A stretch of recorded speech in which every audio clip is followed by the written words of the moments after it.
Now, welcome to this edition of the Morning Call. Worry engulfs concerned parties in the Central African Republic with the conclusion of and withdrawal of French troops who were deployed under Operation Sangaris 3 years ago when the president, Francois Bozize, was overthrown.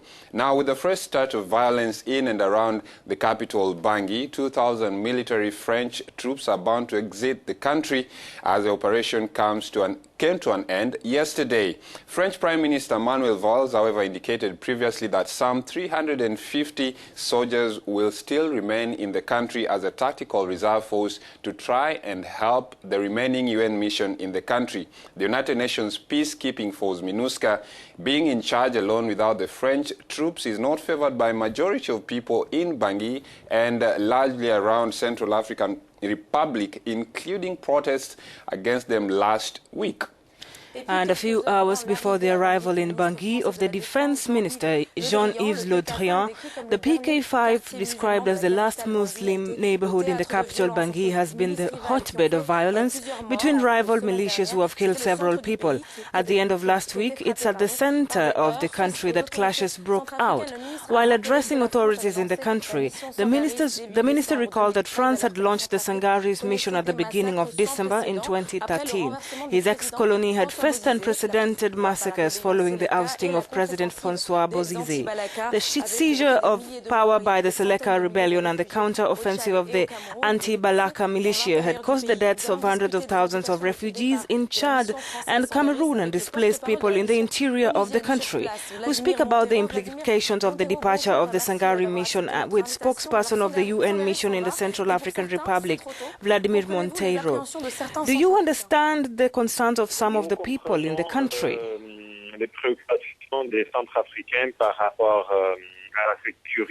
We understand the concerns of the people of the Central African Republic in relation to security. Thanks to the combined efforts of the MINUSCA and the international forces, including the Operation Sangari, the country has been able to have stability. The violence in 2014 is just bad memories. Our interventions have allowed the country to progress, to organize elections, to establish the institutions, and in mid-November, leaders will meet donors to try to get funding for the pillars of peace, disarmament, demobilization, reintegration, and repatriation. We understand that, and that's why we are making efforts with activities which can be able to bring the communities together. These are projects for quick impacts, which also encourage dialogue. Dialogue is the only way out to the current problems. And finally, we try to answer by making use of force, like we recently did in Kagabandoro, when armed groups attacked the populations. Well, so it is up to MINUSCA to ensure security, though it was recently criticized by the population who have called for its departure. How do you think this will be managed? Vendredi dernier, le président de la République, a organisé une rencontre extrêmement importante avec les forces vives. Last Friday, the President of the Republic, Faustin Archange Touadéra, organized an extremely important meeting with the active forces of the nation in which he called on a sacred union in the face of security challenges. The MINUSCA was present through its leader, who explained the conditions in which we work and the challenges we face, and we have said that we will not retreat. We will respond to protect the population, to protect the institutions of the Republic and ensure integrity of the territory in terms of resources. We will be having new strongmen from Portugal and Jordan.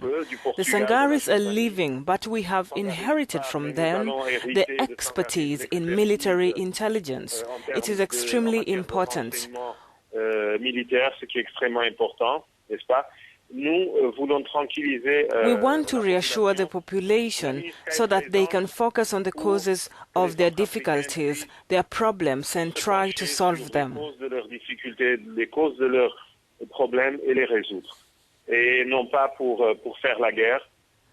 There is no point to continue with the war. We will continue in this direction. We want to reassure them we are aware of the challenges and we will do everything so that the stability we gained in 2014 can be reinforced. Qu'elle a durement acquise depuis 2014 puisse être renforcée. A last question. The Vice Secretary of the United Nations is expected in the country this Tuesday. Under what context should we look at this visit? Cette visite, elle a pour objectif d'exprimer au centre africain le soutien de la communauté internationale. This visit is intended to express to the people of the Central African Republic the support of the international community and in particular of the United Nations organizations in the Central African Republic, to further congratulate the country and its people following successful elections, one of the best elections in Africa. But the hard part is to try to stabilize the country, which has to begin internally. That means reconciliation. Making the country to move forward would require international support, and the Vice Secretary will be in Brussels to make the plea to mobilize partners around the Central African Republic. Well, that was Vladimir Montero talking to us. He's the spokesperson of the MINUSCA mission in the country. At the current moment, we are told that 20,000 people are stranded at